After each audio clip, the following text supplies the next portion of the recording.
Ce message est un message d'espoir. Peut-être que quand tu as commencé ce marathon, tu avais des petits soucis. Quand tu as commencé ce marathon, tu te demandais est-ce que mon problème va finir. Mais je te rappelle aujourd'hui, dans le livre de l'Ecclésiaste, chapitre 9, le verset 4, la Bible dit, pour tous ceux qui vivent, il y a de l'espérance.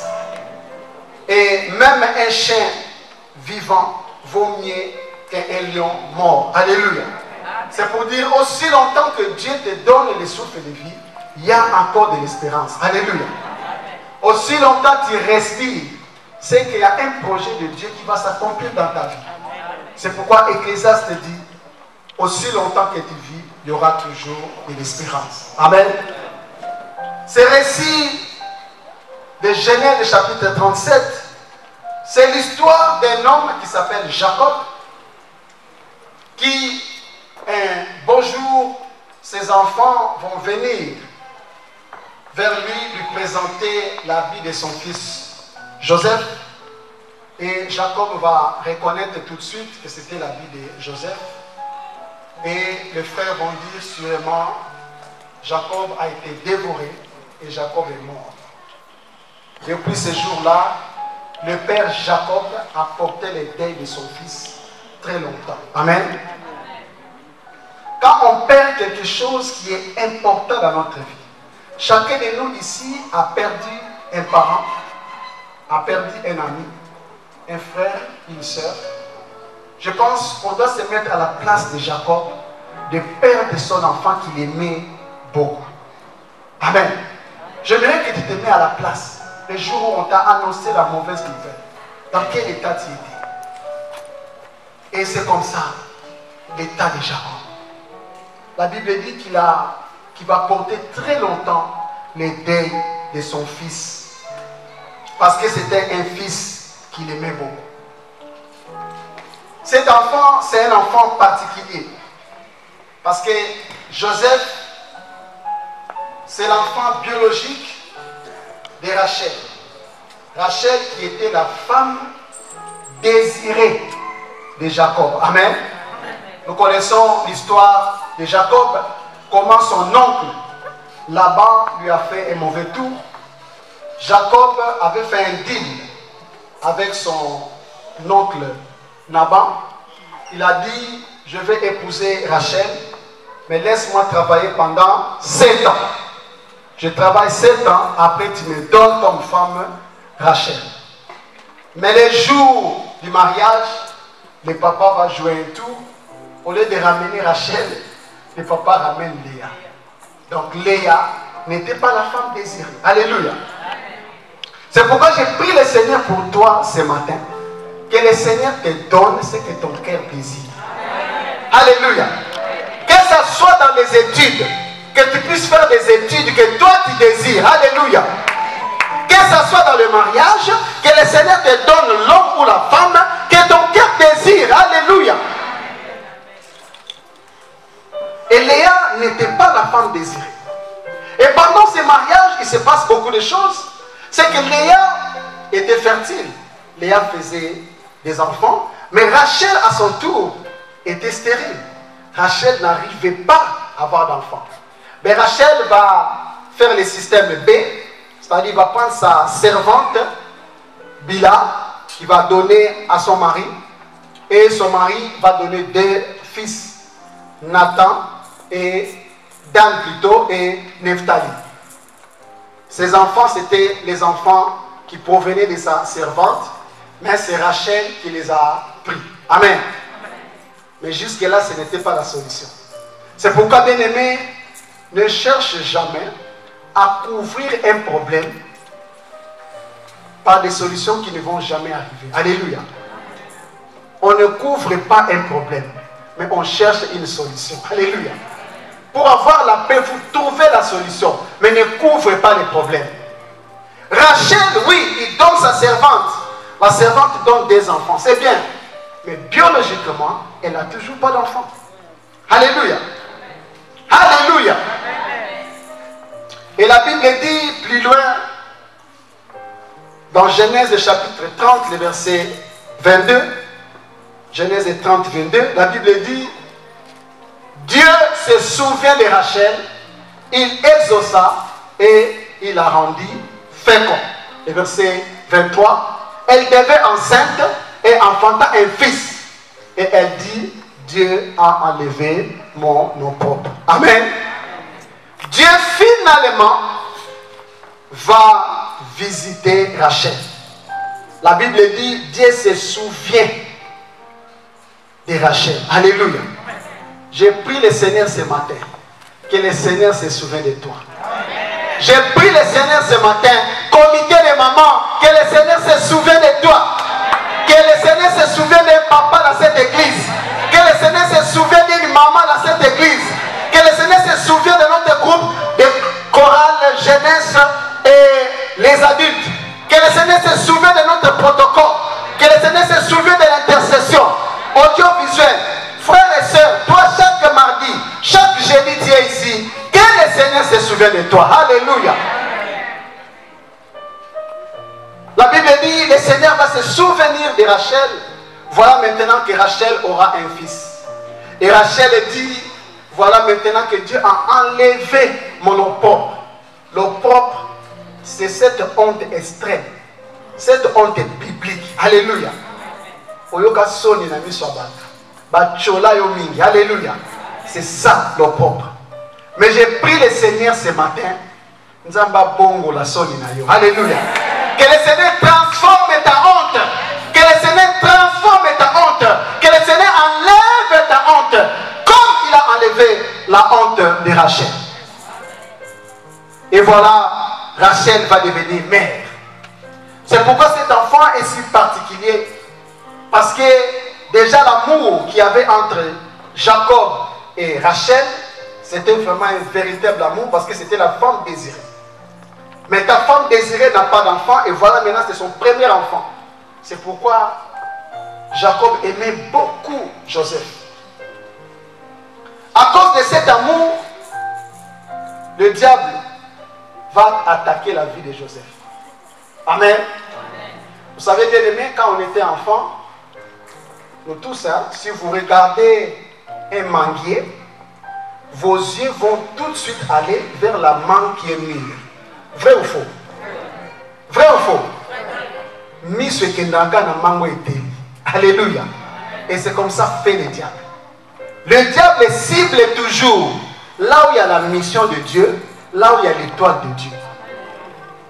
La Bible dit que Joseph par 2 fois va rêver qu'il sera élevé. Joseph sera l'enfant que le papa va manifester de l'amour. Et cela va créer la jalousie dans sa famille. Si aujourd'hui tu es combattu, c'est parce que tu as la promesse de Dieu. Si aujourd'hui tu es combattu, parce que tu as l'étoile de Dieu, tu as la mission de Dieu. Alléluia. J'ai pris le Seigneur ce matin que personne te mette les bateaux dans les roues. Que personne ne change ta destinée. Ce que Dieu a prévu pour toi, tu le vivras. Alléluia. Personne ne mettra les bateaux dans les roues. Parce que tu as une promesse de Dieu. L'exemple, les frères, ils ont cru qu'en vendant Joseph, l'accomplissement ne sera pas là. Est-ce que Joseph n'était pas reconnu Premier ministre? Il était reconnu Premier ministre, malgré qu'il était vendu. Malgré que la femme de Potiphar va faire un faux jugement contre Joseph, mais cela n'a pas empêché Dieu de bénir Joseph. Alléluia. Malgré qu'il sera en prison, cela n'a pas empêché Dieu de bénir Joseph. Je vais dire à une personne aujourd'hui, peu importe les situations que tu es tenté de passer, cela n'empêchera pas la main de Dieu d'agir dans ta vie. Si tu le crois, dis Amen. Nous lisons souvent l'histoire de Samson, cet homme qui était si puissant, si fort, qui s'est fait avoir par sa femme en livrant son secret. Et les Philistins vont non seulement raser ses cheveux, qui symbolisaient sa force, mais ils vont aussi les trouer les yeux. Et quand on voit ce scénario, on voit comment Samson plutôt, est attaché entre deux poteaux. Mais c'est que les Philistins oubliaient. C'est vrai que la force de Samson était sur ses cheveux. Mais les Philistins avaient oublié. Celui qui fait pousser les cheveux, c'est Dieu. Alléluia. Ils avaient oublié qu'il y a un Dieu qui fait pousser les cheveux. J'ai pris le Seigneur aujourd'hui. Par contre, bazo kundisayo. Bazo bosana qu'il y a un Dieu qui fait pousser les cheveux. Bazo bosana kenzambe wana azali na katinayo. La Bible dit mon rédempteur s'élèvera quand les derniers. Si quand on va s'accanayo lelo, parce que quand on a boté les mains, ils verront. Dans le livre des Juges, chapitre 16, verset 30, la Bible dit que Samson va tuer plus de Philistins à sa mort qu'à son vivant. Alléluia. C'est pourquoi quand le Rédempteur s'élève, oh, laisse-moi te dire que tes ennemis, Dieu dit, il fera de tes ennemis des marcheurs. Oh, si tu le crois, dis Amen. Gloire à Dieu. Joseph occupait une place si importante dans le cœur de son papa. C'est pour cette raison que papa va porter ses deuils très longtemps. Cet homme sera triste. J'imagine même quand sa femme lui ramenait à manger et Jacob était triste. Souvent il n'avait même pas d'appétit. Il disait à sa femme, j'ai pas faim. Jacob maigrissait. Alléluia. Vous savez, quand on est déprimé, on cherche quelque chose qu'on ne trouve pas, on devient triste, malheureux. Joseph aujourd'hui, ce n'est pas seulement quelque chose que tu avais, tu as perdu. Joseph aujourd'hui, c'est tout ce que toi tu es tenté de chercher, que tu ne trouves pas. Cela symbolise Joseph aujourd'hui pour toi. Alléluia. Et quand on cherche quelque chose, qu'on ne le trouve pas, on est triste. Amen. Amen. Mais j'ai une bonne nouvelle pour toi. Toi, Jacob aujourd'hui. Est-ce qu'il y a un Jacob aujourd'hui? Est-ce qu'il y a un Jacob aujourd'hui? J'ai une bonne nouvelle pour toi. Joseph vit encore. Alléluia. Joseph vit encore.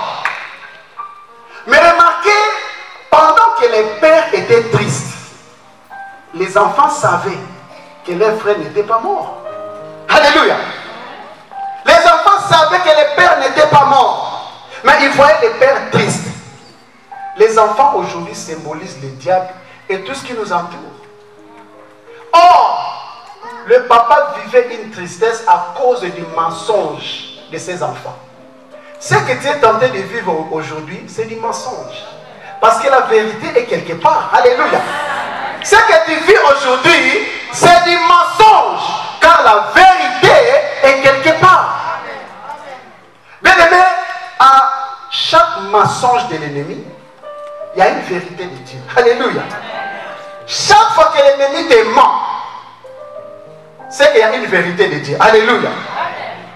L'ennemi te dit, écoute, madame, on a vu que tes ovaires, on a vu que tes trompes, on a vu que,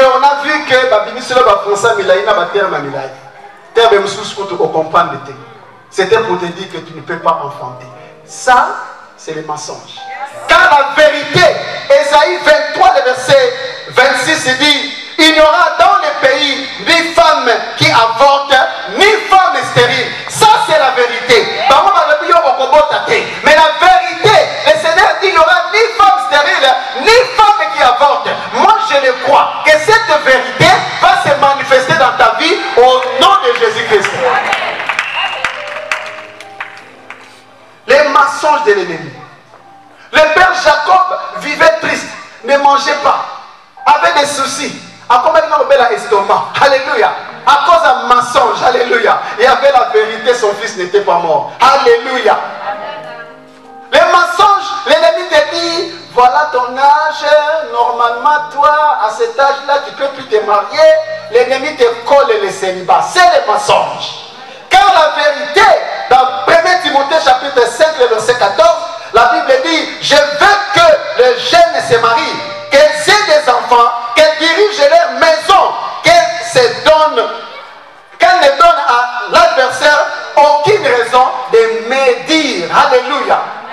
C'est ça la vérité. Que les jeunes se marient. C'est ça la vérité. Quand l'ennemi te dit,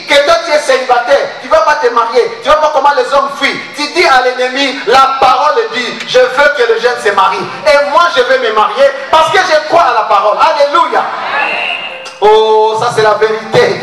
Amen, papa. Depuis que tu es dans ce pays, tu fais des démarches. Les problèmes de papier, c'est toujours difficile. L'avocat que tu as vu dernièrement, il t'a dit, monsieur, madame, écoutez, vu la loi en vigueur, toi qui n'entres pas dans le critère, je pense que ton cas, on ne pourra pas le résoudre. Alléluia. Ça, c'est le mensonge. Mais la vérité, dans le livre de Josué, chapitre 1er, le verset 3, la Bible dit, tout lieu que foulera la plante de votre pied, je vous le donne. Comme je l'ai dit à Moïse. C'est ça la vérité. Tu ne peux pas posséder un pays étant sans papier. Tu dois déclarer, Seigneur, tu as dit, tout lieu où foulera la plante de mes pieds, tu me le donnes. Je ne peux pas rester en France sans papier. Non. La vérité est que tu me donneras les papiers. Alléluia. Je crois le Seigneur. On retire un passeport de plus mon nez. On peut la carte rouge. Alléluia. Je le crois au nom de Jésus-Christ. On reçoit pas nationalité. Tu comme en français, anglais, américain, peu importe. Alléluia. Parce que vous êtes déjà citoyens célestes. Amen. Que le Seigneur vous bénisse, bien aimé. C'est ça la vérité. C'est ça la vérité. Rien ne marche dans ton mariage.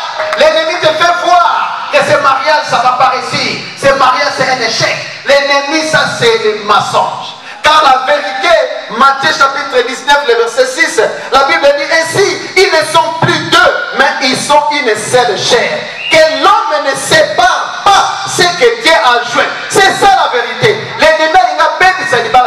Dis à l'ennemi, Dieu a dit que personne ne sépare ce que Dieu a joint. Tu ne vas jamais me séparer. Même si c'est le haut, c'est le bas. Nous resterons toujours mariés. Parce que c'est ça la vérité. Alléluia. C'est le mensonge. Alléluia. Souvenez-vous de l'ennemi. À chaque mensonge de l'ennemi, il y a une vérité de Dieu. Amen. Tu es toujours souffrante. Tu as même appelé cette maladie ma maladie. Au moins, une maladie n'a pas eu. Et pourquoi on appelle la maladie Amen.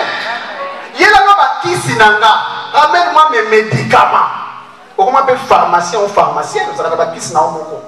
Ça, c'est du mensonge. Ce n'est pas ta maladie. Ce ne sont pas tes médicaments. Alléluia.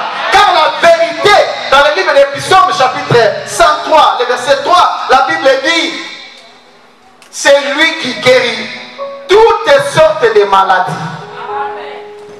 Bien aimé, peu importe les noms qu'on peut donner à ta maladie. Andromycose, je ne sais pas quel nom. Potolona, je ne sais pas. Il donne des noms bizarres. Alléluia. Vous savez, Dieu, la Bible dit, il guérit toutes maladies, sans exception. Même les maladies qui n'existent pas aujourd'hui. Quand cette maladie va apparaître, Dieu va les guérir. Alléluia.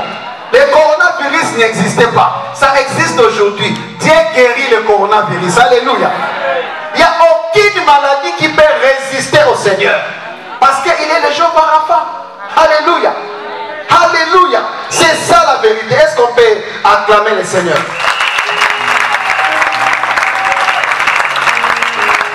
Tout simplement confesse cette parole. La foi c'est confesser. Tu dois confesser. Par rapport au mensonge de l'ennemi, toi tu confesses la vérité de Dieu. Et en confessant, quelque chose va se passer dans ta vie. Alléluia. Le Seigneur est bon. Mais il y a une question que je vais me poser cet après-midi. Comment le Père a su la vérité? Parce que pendant très longtemps, il ne mangeait pas. Pendant très longtemps, la Bible dit qu'il a porté un habit de sac. C'était signe de l'humiliation et de deuil. Mais comment le Père saura que son Fils est vivant? Alléluia. La Bible dit, il y a eu famine. Il y a eu famine. À cause de la famine, le Père va décider. Il dit aux enfants, on ne va pas mourir de faim ici. Allez en Égypte. Allez nous acheter à manger. La famine, c'est quelque chose de négatif. Ce n'est pas bon. La sécheresse, ce n'est pas bon. Mais Dieu utilise la famine, Dieu utilise la sécheresse pour que Jacob découvre que son fils est vivant. Je vais dire à une personne aujourd'hui, la situation que tu es tenté de traverser, Dieu veut se révéler dans cette situation. Alléluia. Alléluia.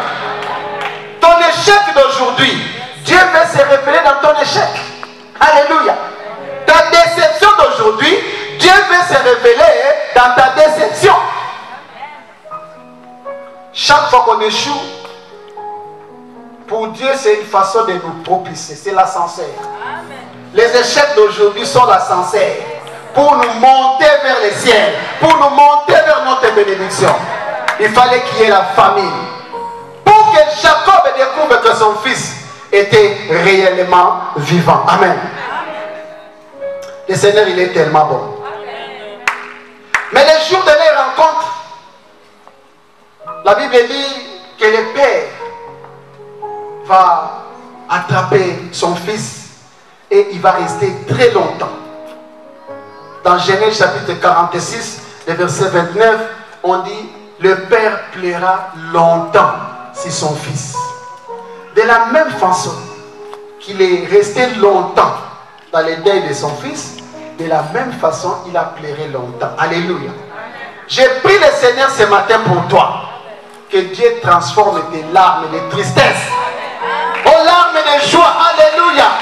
Les pleurs de joie, c'est de Jacob a changé.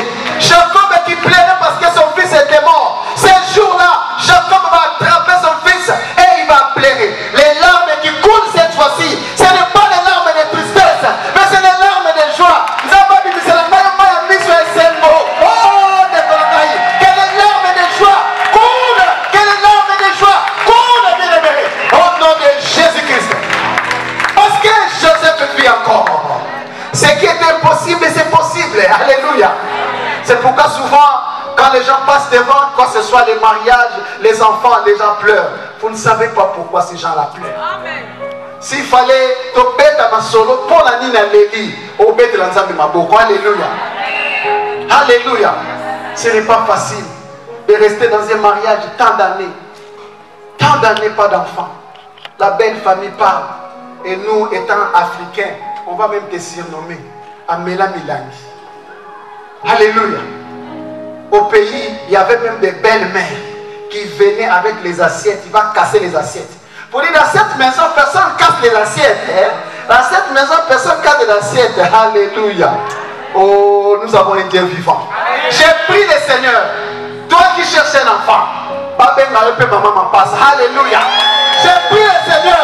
Toi qui cherches un enfant, maman passe. Au nom de Jésus-Christ. Alléluia.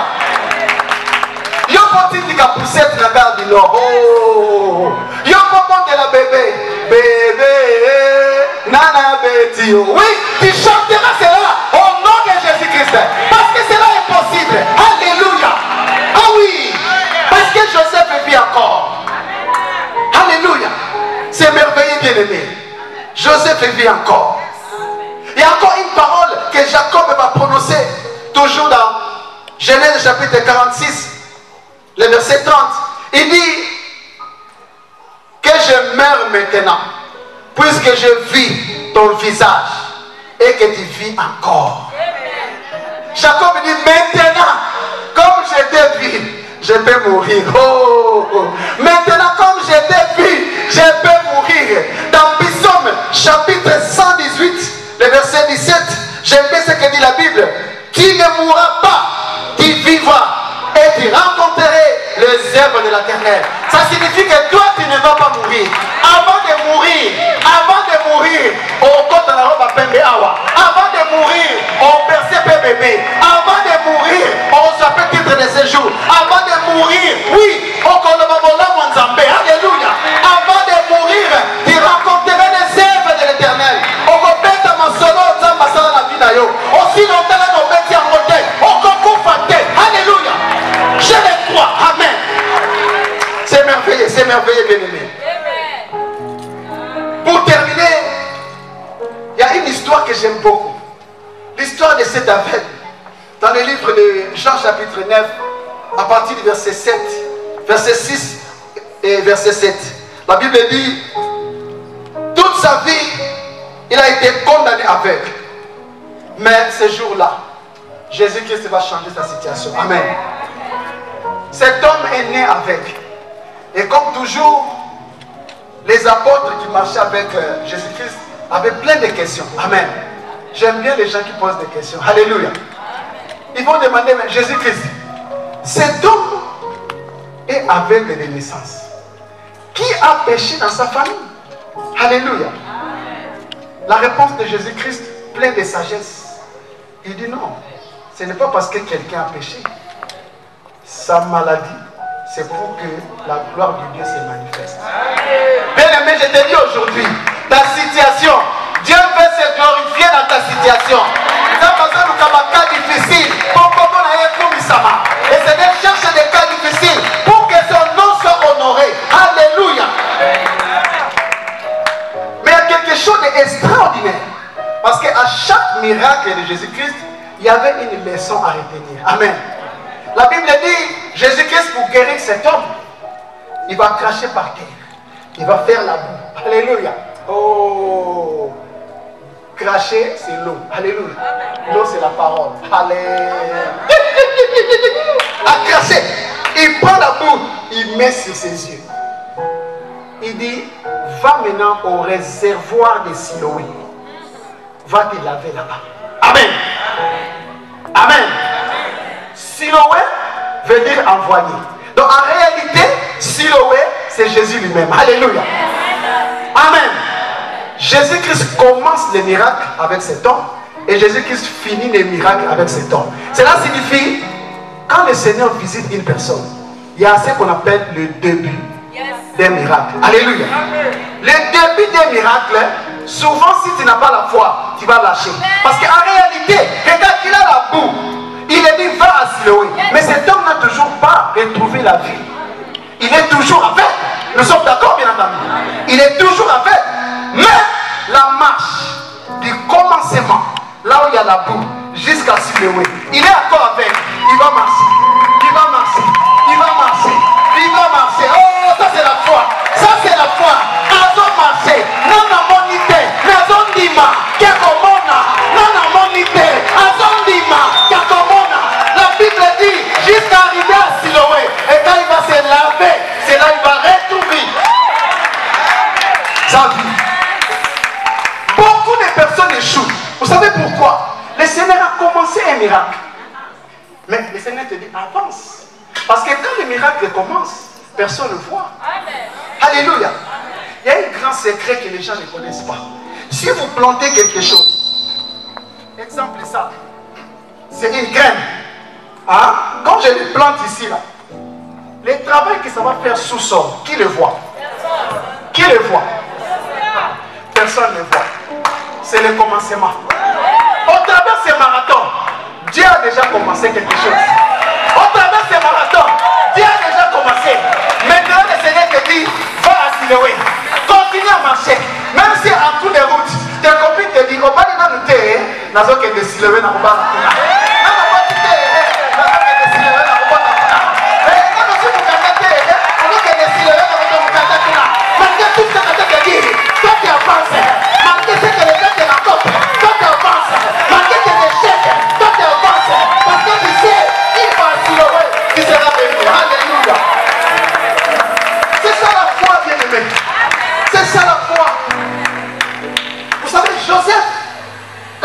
l'histoire en résumé, Joseph avait une mission dans sa vie.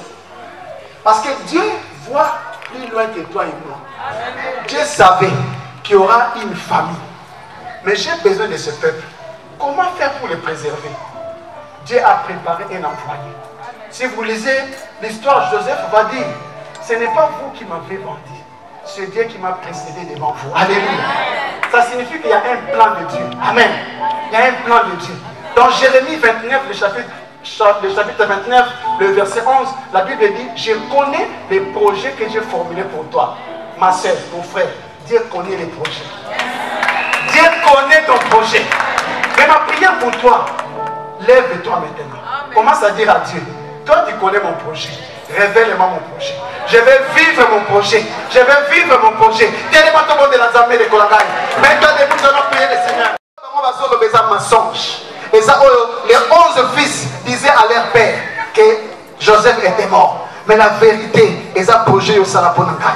Ce n'est que ces projets se réalisent dans ma vie. Commence à prier le Seigneur. Ouvre ta bouche. Ouvre ta bouche. Confesse, confesse. déclarer.